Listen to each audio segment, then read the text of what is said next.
Правилата постојат за да бидат прекршени понекогаш.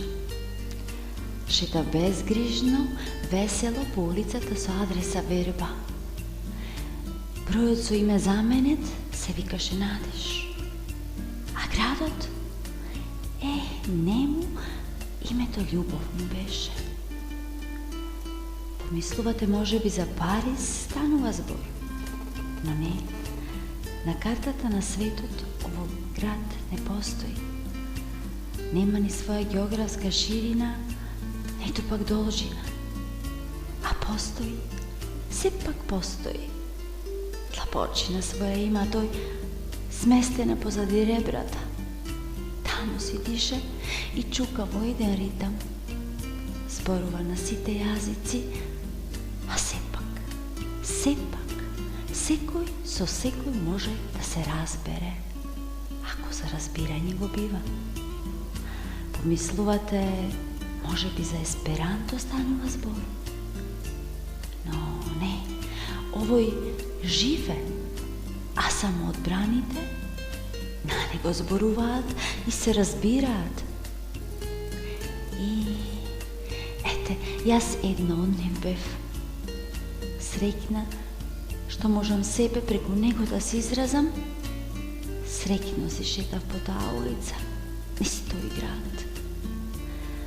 Но додека безгрижно така си шеткаме, едносмерно кон среќата упатени, забораваме дека по таа иста улица се шетаат ликови спротивно насочени, несоодветно упаднати, кршат правила и прописи, па прават лом, прекршат 7 куп, а си минуваат низ неа. Замислете, само замислете си го тоа, или не замислувајте. Вистина се случува, постои.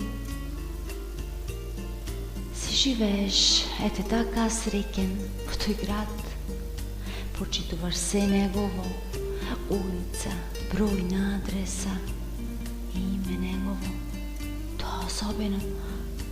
А во еден миг од спротива доаѓа некој што ништо од тоа не е, а сепак се е, ама по собствени норми. Здивот ти го одзема, на препад навлегува, кршејќи ги сите правила твои, и ништо не разбираш, а сепак само едно слушаш, ослушнуваш. Тој зборува на твојот јазик и одбран е да ја пробие меѓата, да продре до длабочината, онаа позади ребрата сместена, онаа срце што се вика. Тоа е името. Зарем не знаевте? Оној што ова го доживеал, знае. Оној што допрва ќе го доживее, ќе дознае. А јас сум оној првиот. Понекогаш правилата постојат за да бидат прекршени. Во градот, љубов, тоа е дозволено. Заљубеноста таму одседнува на улица со адреса Верба и број со име заменет. Надеж.